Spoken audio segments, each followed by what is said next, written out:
right, welcome back to the Toyota 1990 pickup. As you can see, we have the dual diaphragm booster from a 4Runner installed, and we have a 4Runner master cylinder installed. That is the 25 millimeter or 1-inch bore. So now the original pickup master cylinder was only at 7/8 bore, and it had it stamped right into the actual master cylinder. As you can see over here, it's got a 1 for 1 inch. I don't remember the name for the master cylinder who made this. It wasn't Aisin.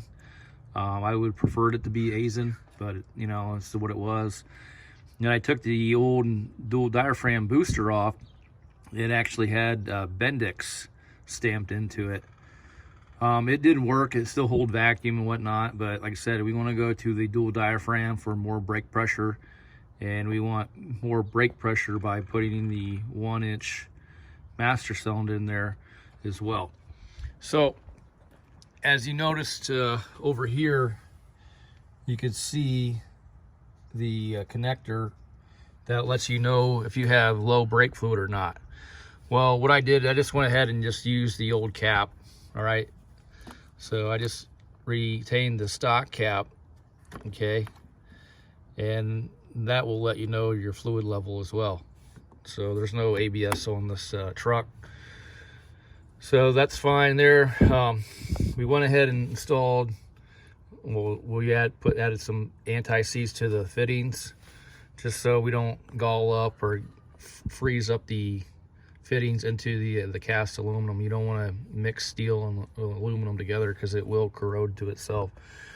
And the 4 studs that hold in the master cylinder, we went ahead and saved the old original paper gasket. We were able to reuse that, and we torqued those nuts down to 11 foot-pounds. They torque anywhere from 8 to 11 foot-pounds.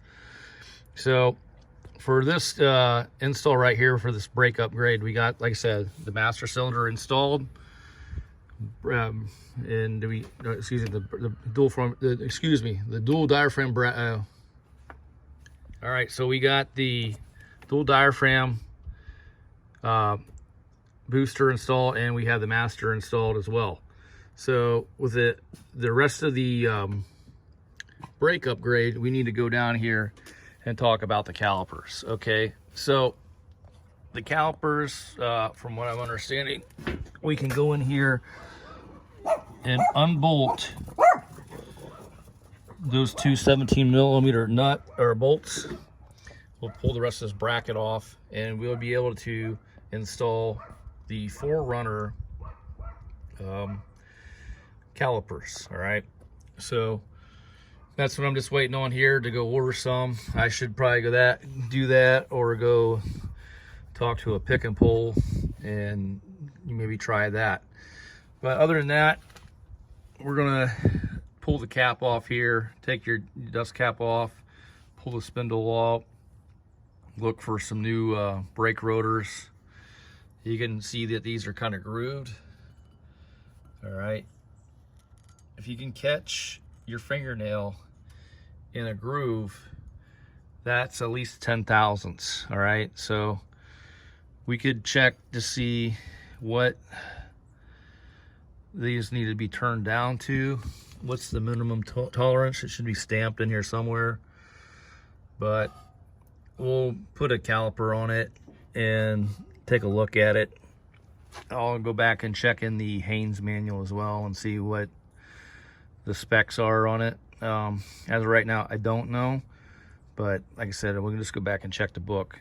But we'll take the dust cap off, pull the cotter pin out, take the locking nut off, pull the whole assembly off. I already loosened up all the bolts here, so we're just, you know, just waiting on that. I need a little bit more motivation to get the new calipers.